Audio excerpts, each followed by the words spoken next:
Excellencies, fellow researchers, teachers, all of us who are here in this room.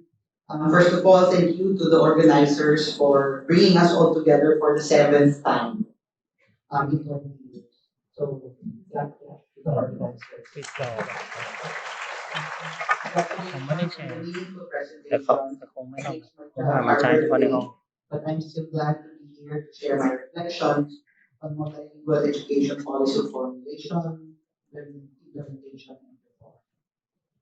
Whilst I draw insights from my ไม่ direct ใช่อันนี้อัด experiences อัดเป็นคน in พู the ดไปไม่ Philippines, ต้อง this ถ้า talk ไม่ต้องเอา also อุปกรณ์เข้ามา attempts to provide a ก็ไม่แช synthesis ร์ก็ of คือไม่แชร์ learnings แต่ว่าอีกทางบ้าน about MLE อีกทางบ้านมันจะไม่ successes รู้ and lessons เขาเห็น across different country experiences. แต่อีกทาง Along บ้านอยู่ with some articulation on the drivers and เขาไม่ได้กด strategies แชร์ that allow for or hinder MLE programming to prosper. The slowing down of an MLE program means only one thing. There will be a child who speaks a language different from what is that used in school, who is not getting a fair chance at learning, and whose learning delays will compound over time. That's where I'm coming from, that's my view. And so this is basically the foundation of this presentation. There is no question that the world celebrates multilingualism. Historically, we know this when languages emerge from isolation, such as from the womb, when there are twins inside it. But however, we also know that languages amalgamate and morph when they meet through person-to-person interactions. Intertwined with socioeconomic power, some languages grow faster when they carry more than just concepts and labels of the world. Indeed, linguistic diversity is intertwined with bio and human diversity. Therefore, to protect one is also to protect the other. The celebration of multilingualism comes with our understandings of the benefits in many domains: personal, local, national, international. Our education systems เขา usually ไม่ต้องแชร์ have a combination เขา of จะไม่แชร์ไป humanistic ทาง and บ้าน pragmatic goals and objectives. All of us seek the development of เจ้า happy ของเนี่ย children พรีเซนต์เขาจะ who ไม่ will แชร์ไป later on become happy adults. In relation to what Professor Sachs said earlier, that it takes 30 years of investment in a human being or in a child for us to reap the rewards. I just want to say to everybody here that we are all probably a little over 30, except for the young people, and that we should be reaping the rewards already now. And that always viewing education from that point of view, that the child now will be the adult in 30 years, always helps in planning programs. The tragedy is when we get stuck in today, planning for today, planning only for children today. We need to see their future, because if we can't, then who will? This simple statement is anchored in our collective desire for societies and communities, which is free, inclusive, and fair to all, especially the youngest and weakest, who are the most vulnerable to marginalization and underdevelopment because of cultural and neurological diversities, natural and manufactured disasters. Yet, as much as we know that being multilingualism is a superpower that all children have from birth, we in this room also know that once we begin to discuss education and learning, this capability of children all of a sudden becomes the enemy. Once we sign conventions of children's rights, pass laws on indigenous knowledge or communities, we struggle to convert these commitments to actions, because they challenge the traditional linear thinking that we're used to. They also require us to move away from lip service to actual program development that necessitate intense preparations for sometimes very small groups of language learners. One question that came up yesterday was, is it worth spending on this language spoken by only so many people, because this language is not going to be used anywhere else? And that question is a valid question. But if the point of view is always for economic gain, then that economic gain must happen in the local community where that language is prospering. This point of view also forces us to go against the usual one-size-fits-all solutions and approaches to service provision and educational delivery, which have been patterned after industrial or factory models. Education and teaching is far more exciting than being in a factory, isn't it? And therefore, all the variations that occur in schools are not really problems, but happy challenges that come up because we know and appreciate children and all learners. To better strengthen our resolve, it is important to remind ourselves of the claims or some claims of MLE in all its models and evidence supporting these. Claim number one, MLE improves learning. Evidence from the Philippines, Nepal, South Africa, Ethiopia, India, Papua New Guinea, Bolivia, Kenya, and Bangladesh, Guatemala all show that for minority language speakers, indigenous communities, there is improved retention rates among young learners in school who have diverse learning or linguistic backgrounds. If you look at this graph, this figure, you'll see that about 30% of basic education is achieved, that children are learning at low cost. But if you add MLE to this programming, then that increases to 40%. So I think this resonates with what Dr. Sachs just said, that if you make MLE integral to quality education within the SDG framework, then there's greater chance that we push learning for children more effectively. The second claim is that using the home language in school helps them learn. Again, data from Cote d'Ivoire in French, in Farsi, in Spanish, in Australia. What we have learned is that those who are taught in their home language in school learn more than those who do not receive instruction in their home language in school. And this is already a consistent finding all over many countries. And then if you add that to add poverty to that equation, things just get worse. So if a poor child who is marginalized or indigenous speaking a different language from school, the difference between children who speak and do not speak that school language becomes even greater. So what our goal is to reduce that difference, just like what the keynote speaker demonstrated to us yesterday through her research. So claim number three, I forgot to say the check for number one, check for number two, and also a check for number three. MLE supports inclusive and culturally appropriate education. Research has shown that higher levels of engagement, attendance, promotion in school accompany the use of MLE. Fewer children repeat and drop out of school as well. Small studies in the Philippines by local researchers show testament to children's eagerness to participate in discussions when they are free to use their language to express themselves. Local researchers have produced many papers that provide insight into the power of MLE as a vehicle for engagement. In one of our small studies, we talked to elders of indigenous communities, and they identified three themes that they feel are positive, coming with the inclusion of MLE in the school curriculum of their young children. They identified that children they have a positive effect on identity. They have increased self-esteem because they can now engage with other people. This is the other people meaning the Tagalogs, and then the effect on learning.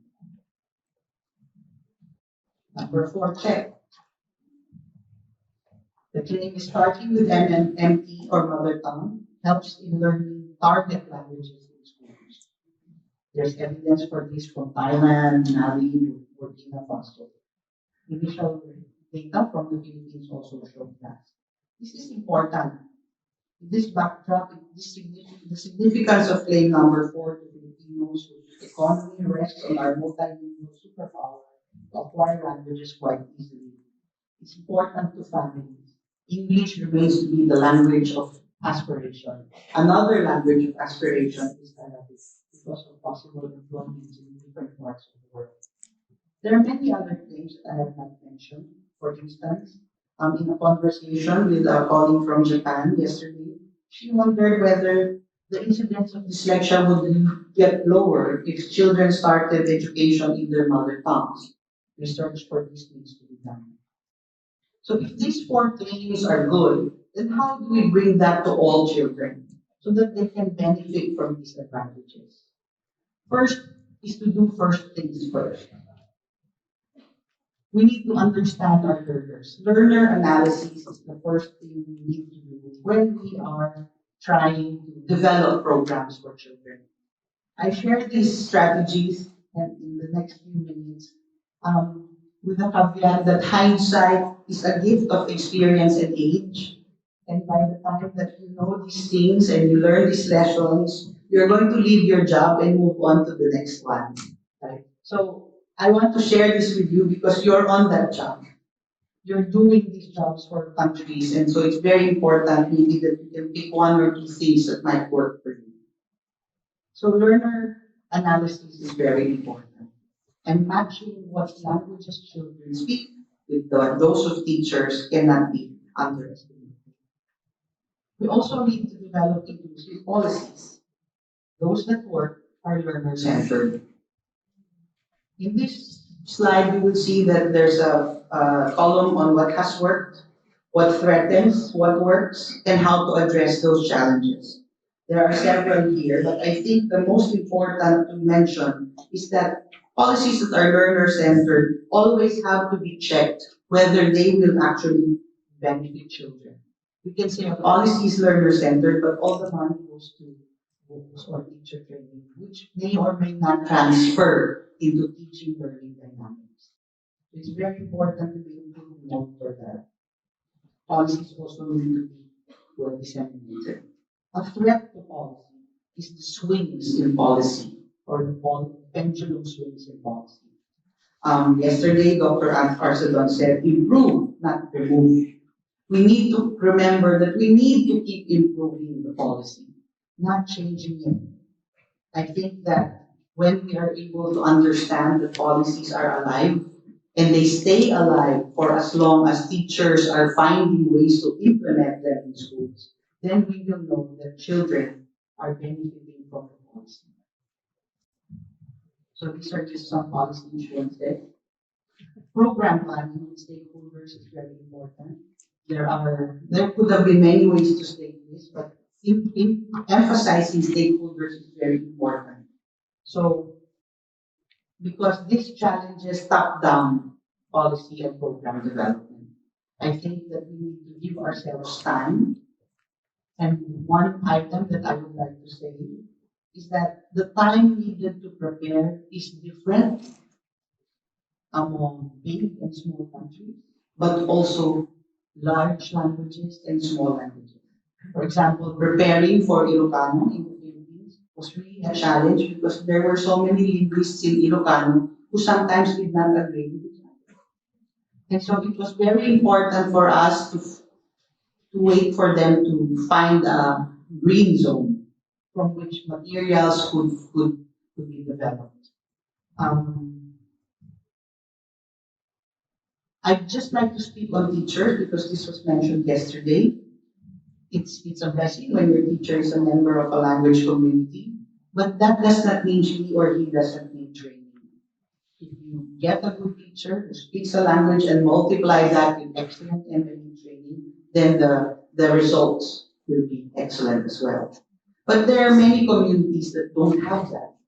Teachers must partner with adjunct teachers from the community when they do not speak that language. And then together they get MLE training and learn to work together.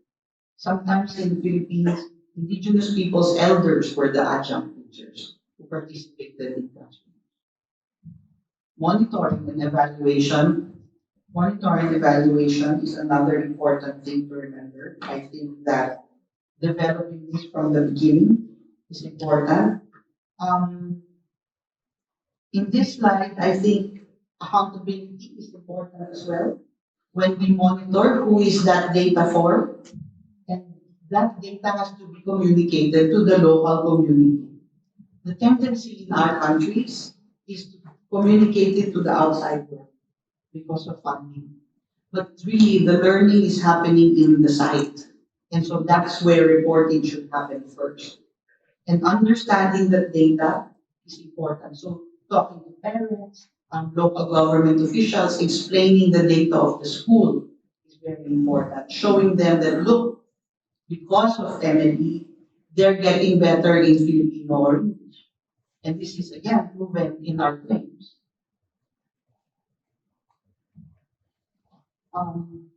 I found this somewhere in the internet. And it says, don't tell me what you value, show me your budget, and I'll tell you what you value. Is that right? I wish I said it though. But I found it, and it resonates with that with what Dr. Sachs said, isn't it? That we must build it in. Right? And so when we talk about financing, we need to think about progressive costing of projects on multi-year basis. In our country, for example, we are constrained to do it annually. So you submit it to the Department of Budget and Management annually. But in your department, you must already have it on multi-year. Because if you don't have it on multi-year, then how will you bring it forward? And then, second, is that there should be specific budget items in that general appropriations that will be approved by Congress or the Senate or by the President. And this is very important because that budget item is what allows these mechanisms and programs to happen. Invest in teachers and invest in publishing content. What challenges budgetary themes? Number one, there is never enough. Everybody knows that. But the second one is more dangerous actually, is that when the budget is not used. As far as I'm concerned, government funds that are not used mean services not delivered to learners. So if MLE materials are not developed, then these are books that children will never read. The other one is it's too top-down in project development, and funds do not get drilled down to where the learners are. The lack of partnership building, and also, I may mention, that sometimes policies contradict each other. So there is a need to review policies in the country. For example, a very good example is in the Philippines, the Department of Education is supposed to develop material and provide learning materials to children. But there is a law that says we must only buy materials from private publishers. So what are you going to do now? Right? So there are many things that need to be considered. Allow me to end by saying that we work for MLE because we believe that education is not an end in itself. We strive for social justice. We strive to be able to rid our communities with social ills that plague our societies, especially like poverty. Through sound policies and effective program implementation, we shift the balance of privilege. Through well-developed and implemented MLE, we give children a fighting chance to use their superpowers to conquer poverty and ignorance as they grow up and become adults. Thank you very much.